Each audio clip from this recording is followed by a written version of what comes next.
Actuellement, nous suivons une affaire mystérieuse concernant un étudiant américain dont l'histoire se passe à l'étranger. Cet étudiant, qui est en vacances de printemps à Barcelone, a maintenant disparu, disparaissant d'une boîte de nuit aux premières heures du matin le long de la plage. La police aurait un indice majeur dans cette affaire. Et un nouveau rapport suggère qu'il pourrait s'agir d'un acte criminel. Vous regardez l'émission On the Case présentée par Law and Crime. Je suis Chris Stewart.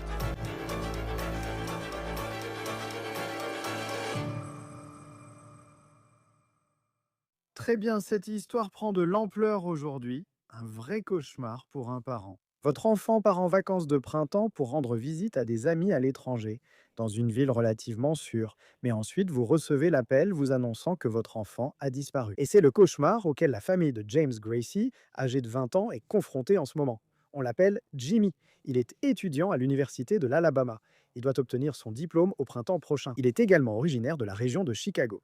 Maintenant, Jimmy est à l'étranger, à Barcelone, et il est parti en voyage personnel pendant les vacances de printemps de son université. Et il allait rendre visite à des amis, disent-ils, qui étudiaient à l'étranger à Barcelone. Bien sûr, Barcelone est une destination très prisée pour les étudiants qui partent étudier à l'étranger. Un nouveau rapport est publié alors que nous avons suivi cette histoire toute la journée. Ce nouveau rapport qui vient de sortir est très important à évoquer. Il provient de WIAT TV en Alabama, où le rapport cite un média et un journaliste à Barcelone. Et il affirme qu'alors que la police examine actuellement les images de vidéosurveillance, elle déclare qu'un acte criminel est suspecté dans cette affaire. Maintenant, ce que cela signifie, les détails précis, nous essayons encore de les comprendre. Puyat cite un journaliste du média El Periódico à Barcelone. Et ce média affirme que la police, sur les images de vidéosurveillance, voit Jimmy à l'extérieur du club où il se trouvait avec des amis. Ses amis sont rentrés, il a choisi de rester plus tard. Vers 3 heures du matin, ils l'aperçoivent dehors, partant avec quelqu'un. Maintenant, la police a aussi le téléphone de Jimmy. La façon dont ce téléphone a été retrouvé semble être extrêmement importante. Voici ce que nous savons en examinant les indices actuels. La mère de Jimmy a été très active sur Facebook annonçant la disparition de son fils. Elle a publié cette photo de lui dans un groupe Facebook. Elle dit qu'il s'agit d'une photo de Jimmy la nuit où il a disparu. C'est ici qu'il a été vu pour la dernière fois, dans la boîte de nuit Choco à Barcelone. Quand nous avons regardé des photos de cet endroit sur Instagram, juste pour vous donner une idée, c'est bondé de monde. Je veux dire, c'est le genre de boîte de nuit avec une piste de danse où des centaines de personnes sont littéralement serrées les unes contre les autres à l'intérieur. C'est le genre d'endroit ouvert jusqu'aux premières heures du matin, assez typique en Europe. Jimmy a été vu pour la dernière fois par un ami vers 3 heures du matin dans cette boîte de nuit. Et c'était donc mardi matin, heure de Barcelone. Cet ami a décidé de rentrer se coucher et de retourner à l'Airbnb où tout le monde logeait. Mais Jimmy, d'après eux, a choisi de rester dans cette boîte de nuit, Choco. Mais Jimmy ne serait jamais revenu à l'Airbnb. Et quand il n'est pas revenu, c'est à ce moment-là que les personnes qui le connaissaient ont contacté les autorités et ont signalé sa disparition, craignant qu'il ne se soit passé quelque chose. Maintenant, avant de nous pencher davantage sur les indices importants que les forces de l'ordre pourraient avoir dans cette affaire, je veux vous montrer où se trouve Choco sur une carte de la ville, car je pense aussi que c'est vraiment important. Vous pouvez voir que c'est juste le long de la côte, juste au bord de la plage. On ne sait pas exactement ce que montrent les autres caméras en ce moment. Si c'était sur la plage ou dans les rues en direction de l'intérieur des terres que l'on a vu Jimmy quitter ce club, apparemment avec quelqu'un d'autre. Maintenant, la mère de Jimmy écrit que Jimmy portait un t-shirt blanc et un pantalon foncé, probablement un pantalon de jogging, et il portait aussi probablement une chaîne en or avec une croix en strass. Voici une autre photo que sa mère a partagée de son fils. Elle dit que c'était 2 jours avant sa disparition. Apparemment, des membres de sa famille se rendent actuellement à Barcelone pour continuer à le chercher. Les amis qui le rendaient visite à Barcelone seraient actuellement en train de le chercher. En cherchant Jimmy sur Facebook, vous verrez de nombreux groupes d'étudiants américains à l'étranger partager sa photo et diffuser le message. Parlons des indices clés actuels.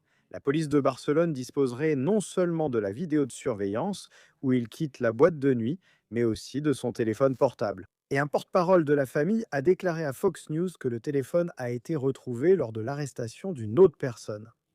Maintenant, qu'est-ce que cela signifie exactement? Comment cette personne a-t-elle été placée en garde à vue? Nous cherchons encore à le comprendre. Mais il faut aussi ajouter à cela le rapport de WIAT TV. qui cite des informations en provenance de Barcelone selon lesquelles la police envisage la possibilité d'un acte criminel dans cette affaire. Ils examinent toujours les images de vidéosurveillance montrant Jimmy quittant le club avec une autre personne, selon les informations rapportées. Actuellement, la police de Barcelone est restée relativement discrète, du moins publiquement, face aux médias internationaux. La police de Catalogne a publié cette déclaration à NBC News. Voici ce qu'elle dit, je cite: nous effectuons les premières vérifications et avons enregistré un signalement dans le cadre d'une enquête ouverte. Un appel a été reçu tôt hier matin, vers 1 heure, signalant une possible disparition. La disparition aurait eu lieu le 17 mars 2026 à 3 heures du matin, dans le quartier du Port Olympique. Maintenant, encore une fois, Jimmy rend visite à des amis en Espagne en ce moment, où ils étudient à l'étranger pour le semestre. Jimmy mesure 1,85 m et pèse 79 kg selon sa mère, qui se trouve à Barcelone, ainsi que son père en ce moment, alors qu'il continue de le rechercher. Nous allons suivre cette histoire de près. Accueillons maintenant Steve Fisher, enquêteur privé spécialisé dans les personnes disparues, pour discuter des dernières avancées. Merci d'être avec nous sur Law and Crime. Nous avons examiné certains détails récemment révélés dans cette affaire lors de cet enregistrement. Qu'est-ce qui vous frappe le plus en tant que personne qui enquête sur ce genre de situation? Eh bien, vous savez, l'aspect étranger de l'affaire complique les choses. Je veux dire, je sais que la famille doit se sentir tellement désespérée en ce moment. Déjà, dans une affaire normale de disparition, tout est bouleversé, on ne sait pas quoi faire. Maintenant, ajoutez à cela un pays étranger où vous n'avez pas vos propres forces de l'ordre et où il peut y avoir une barrière linguistique. Je me sens vraiment mal pour eux. Mais vous savez, il faut commencer par la vidéosurveillance et surtout là-bas en Europe et dans la région où ils se trouvaient, il y a des caméras partout. Donc je pense qu'ils vont pouvoir avoir une piste assez rapidement. Je sais qu'il y a eu des reportages récents de journalistes qui disent maintenant qu'ils soupçonnent un acte criminel. Et je suppose que c'est basé sur ce qu'ils voient sur les caméras. D'accord. Et selon ce rapport, donc c'est un peu comme quelques degrés de séparation. C'est Wyatt TV qui a diffusé l'information. Ils sont basés en Alabama. Ensuite, ils ont parlé à un journaliste couvrant l'affaire à Barcelone, qui précise que c'était après 3 heures du matin. Il voit une vidéo de Jimmy Gracie quittant la boîte de nuit avec quelqu'un, sans savoir s'il s'agit d'une fille, d'un garçon, ni quelle est leur relation. Mais vous savez, il quitte cette boîte de nuit. Et puis en voyant cela, il soupçonne un acte criminel. Vous savez, c'est intéressant. Son ami qui était à la boîte de nuit avec lui jusqu'à environ 3 heures du matin, puis qui part et le laisse derrière lui. On pourrait penser qu'il ou elle serait un témoin clé sur les personnes avec qui il traînait dans cette boîte de nuit. Parce que j'ai du mal à imaginer que si votre ami aimait vraiment aller en boîte de nuit, il ne resterait pas tout seul. Il devait forcément y avoir des gens avec qui il parlait à l'intérieur. Oui, c'est exactement ça. Et le fait que ce soit à 3 heures du matin n'a rien d'étrange à Barcelone. En fait, cette boîte de nuit n'ouvre même pas avant 23 heures. Et je comprends pourquoi, tu sais, je l'ai fait. Je le faisais avant. Tu sais, monsieur, je veux rester pour une raison, mais la seule raison pour laquelle tu voudrais rester, c'est si tu avais rencontré quelqu'un là-bas avec qui tu étais à l'aise, avec qui tu voulais continuer à traîner. Donc oui, il doit y avoir quelqu'un là-bas qui connaît ses derniers déplacements. Et je pense vraiment que tout va tourner autour de ça. S'il est sorti, c'est probablement à cause de ce téléphone qui a disparu et que la police a maintenant. Je pense que ce sera le point central, que ce soit un piège ou un autre événement qui l'a poussé à sortir pour retrouver ou identifier le détenteur du téléphone. Mais je doute qu'il était là tout seul, tu sais. Et je vais te dire, rien qu'en jetant un coup d'œil rapide en ligne, il y a beaucoup de gens qui ont mis des extraits sur TikTok avant même qu'on sache qu'il avait disparu ce soir-là. Il y a pas mal de vidéos de l'intérieur, pas énormément, mais il y a des images de l'intérieur de ce club en plus de leur propre surveillance. Il y a des trucs sur TikTok en ce moment. Ouais. Et en regardant l'Instagram de la boîte de nuit, franchement, on dirait qu'il y a un monde fou, les gens sont serrés les uns contre les autres. Je veux dire, clairement, Barcelone est l'une de ces destinations incontournables, surtout pour les gens qui sont en vacances de printemps. C'est toujours une période très animée là-bas. Mais j'ai aussi l'impression que la vidéosurveillance dans cette boîte de nuit, ce n'est pas juste une caméra fixe sur le mur, il va y avoir des moyens de voir avec qui il était et où ils allaient tout au long de la nuit. En ce qui concerne ça, parce que je me souviens de moments où moi je n'ai jamais fait d'études à l'étranger, mais je suis déjà allé à Barcelone. On te dit souvent de faire attention aux pickpockets en Europe, mais ce n'est pas un endroit auquel tu penses spontanément. Et je ne dis pas que ça s'est produit, mais comme des enlèvements ou des crimes violents. On n'a pas l'impression que ce soit quelque chose qui arrive habituellement ici. Et c'est le genre de choses dont, tu sais, quelqu'un venant de l'étranger devrait se méfier. Il semble que si cela devait effectivement être lié à un acte criminel, ce serait quelque chose de très rare. Écoute, ce sont peut-être deux événements distincts. Le téléphone a peut-être simplement été volé à la tire et ils ne s'en étaient peut-être même pas encore rendu compte parce qu'ils disent, et je sais que l'information est passée par une chaîne d'information d'Alabama, mais en fait, je lis celle de Barcelone. Je viens juste de la traduire. Et ils disent, tu sais, ben, qu'il était dehors avec une personne non identifiée. Personne n'a parlé d'avoir vu, tu sais, une bagarre dehors ou quoi que ce soit de ce genre. Il semble donc que ce soit deux événements distincts. Il a peut-être rencontré quelqu'un, est parti quelque part, sans lien avec la disparition du téléphone. Et tu sais, peut-être que rien ne s'est mal passé. Peut-être qu'ils sont juste en train de faire la fête, mais ils semblent quand même avoir une raison de parler de actes criminels. Et peut-être que c'est parce que, même s'ils disent que l'autre personne n'est pas identifiée, ils ont peut-être une idée de qui c'est vraiment, tu vois, et il faut garder à l'esprit que c'est une industrie du tourisme et qu'ils vont rester discrets sur tout ce qui pourrait être négatif.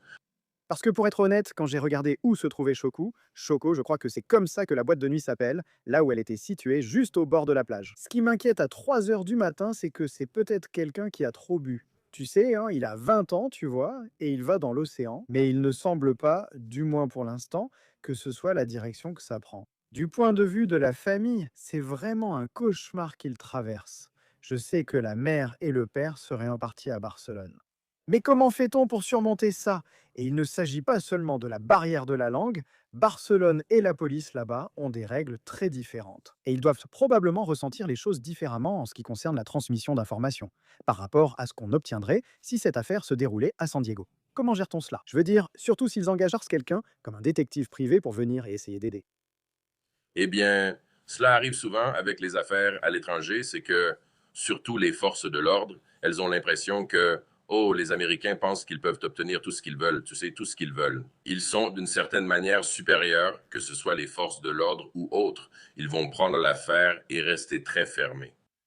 Si je devais conseiller la famille en ce moment, je dirais de s'appuyer autant que possible sur le consulat américain. C'est pour ça qu'ils sont là.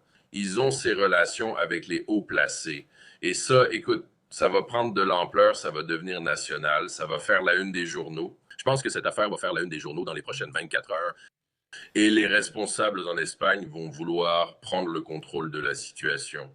La famille doit donc compter sur le consulat américain pour obtenir des réponses. Et comme il va être difficile de gérer cela au niveau local, il va y avoir beaucoup d'ego en jeu.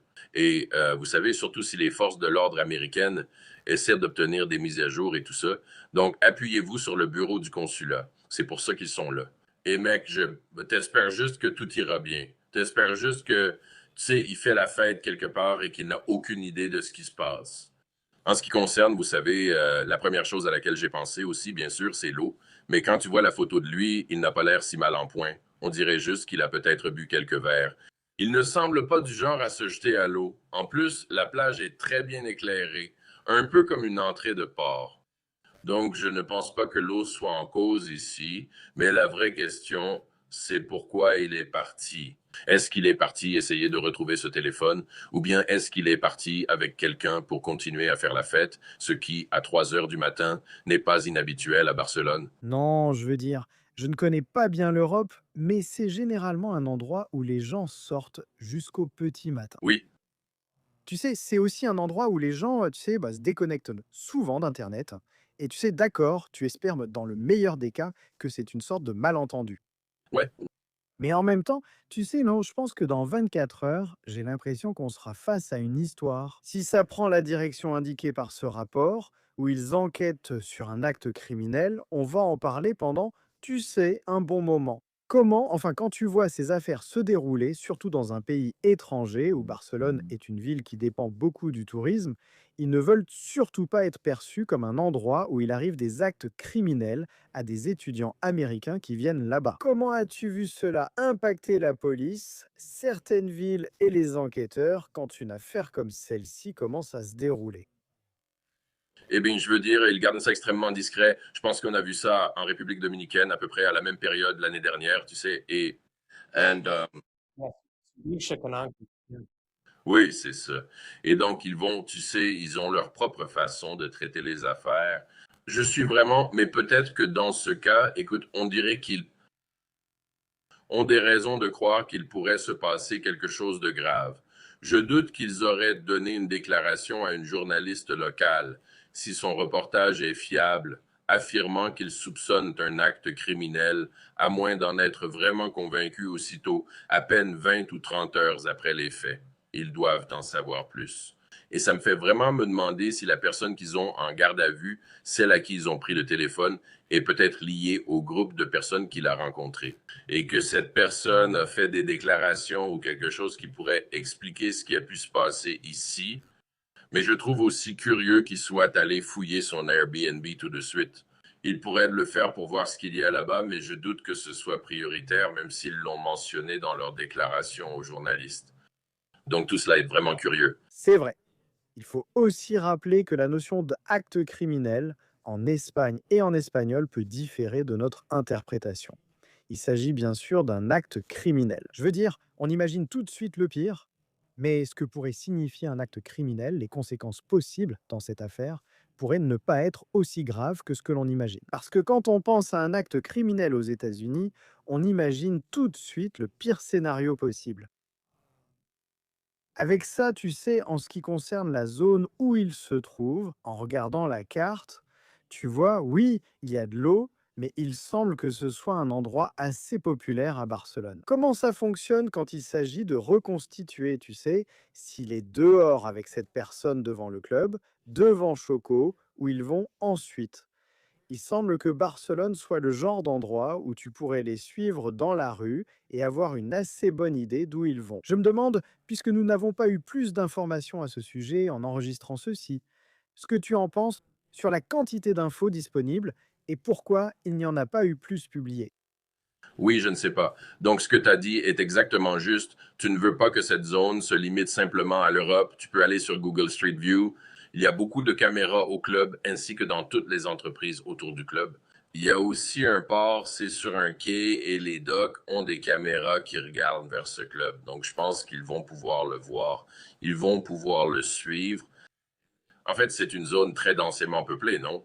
Donc, si quelque chose de violent s'était produit, une bagarre, quelque chose comme ça, je pense qu'on le saurait déjà si quelque chose s'était passé dans les environs. C'est ça qui est vraiment déroutant.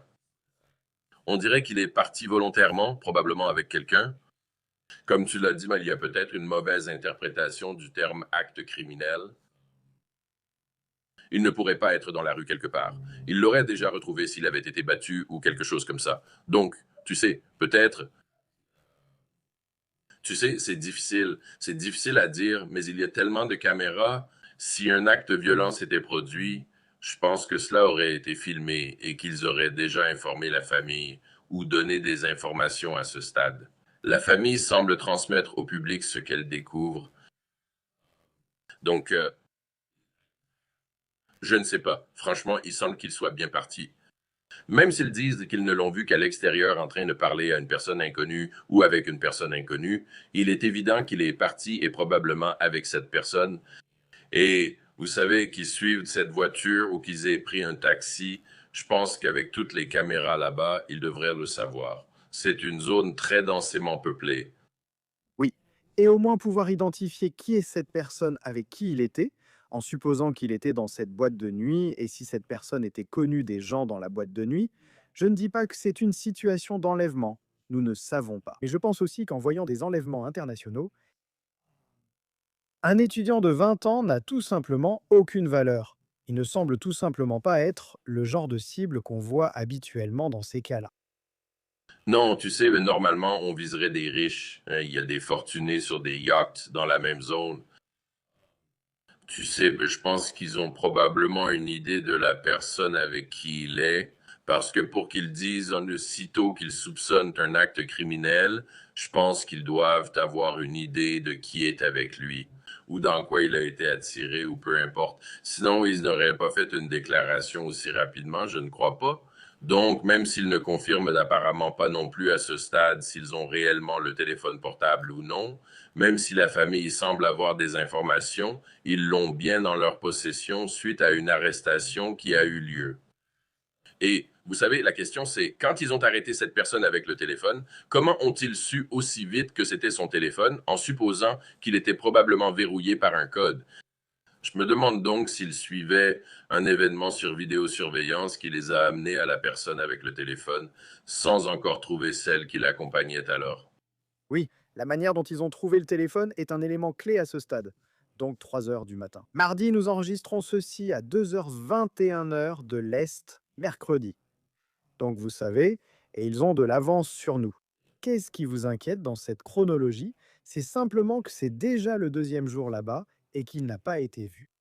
Pendant les 12 à 18 premières heures, on peut penser, il a perdu son téléphone, il ignore où est l'Airbnb, n'y a probablement pas accès, ne sait pas contacter ses amis et dort quelque part pour récupérer. Après plus de 24 heures, cette hypothèse ne tient plus vraiment. Vous voyez, je doute qu'il soit dans un motel quelque part pendant plus de 24 heures sans se réveiller et essayer de retrouver son chemin. Il aurait probablement déjà demandé quelque chose à un agent des forces de l'ordre à ce stade. Donc, une fois que cette période où il dort pour récupérer est passée, ça devient beaucoup plus critique. Et puis, ajoutez à cela la nouvelle que nous avons reçue quelques minutes avant de commencer à en discuter, à savoir qu'ils soupçonnent un acte criminel. Je crois qu'ils en savent plus et que, comme la famille, nous en saurons davantage dans les 8 à 12 prochaines heures. Mais comme tu l'as dit, ben, il n'a vraiment aucune valeur. Donc, je ne vois pas ça comme un enlèvement et je ne comprends pas comment cela a pu devenir si violent par rapport à un téléphone ou autre, ni pourquoi cela ne s'est pas étendu à l'extérieur où des témoins auraient pu voir. Pourquoi aurait-il quitté la zone? Donc, ça me fait me demander s'il a été attiré quelque part ou s'il est allé quelque part pour faire la fête encore un peu et que c'était juste le mauvais groupe ou, you know, et que ce n'était pas vraiment quelque chose de ciblé. C'est juste que quelque chose a mal tourné dans la rencontre. D'accord. Vous savez, et je pense qu'en ce qui concerne cette enquête, au moins nous parlons de l'endroit où il se trouve. C'est une ville internationale qui, comme vous l'avez dit, possède beaucoup de caméras. C'est un lieu où beaucoup possèdent un téléphone portable, pas un pays étranger, isolé, où il serait difficile de surveiller quelqu'un qui s'en va. Je veux dire, il semble qu'il se trouvait dans un endroit très surveillé. Et nous verrons ce qui se passera ensuite. Je veux dire, je pense vraiment que si cela finit par être une affaire criminelle, nous espérons que ce ne sera pas le cas. Vous espérez qu'il rentre sain et sauf, mais je pense que cette histoire va vite attirer l'attention dès le deuxième jour. Mais je parie que d'ici demain matin, quand les gens se réveilleront, s'il n'y a pas beaucoup de développement sur l'endroit où il est allé, je pense que cette histoire va attirer beaucoup d'attention. Détective privé spécialisé dans les disparitions, Steve Fisher, c'est un plaisir de vous recevoir sur Law and Crime pour en savoir plus sur cette affaire et Jimmy Gracie. Merci de l'invitation. Je pense à sa famille et ses amis, en espérant le meilleur pour eux. C'est tout pour On the Case présenté par Law and Crime. Abonnez-vous à notre chaîne YouTube, à Spotify et retrouvez-nous sur Peacock. Je suis Chris Stewart, à la prochaine.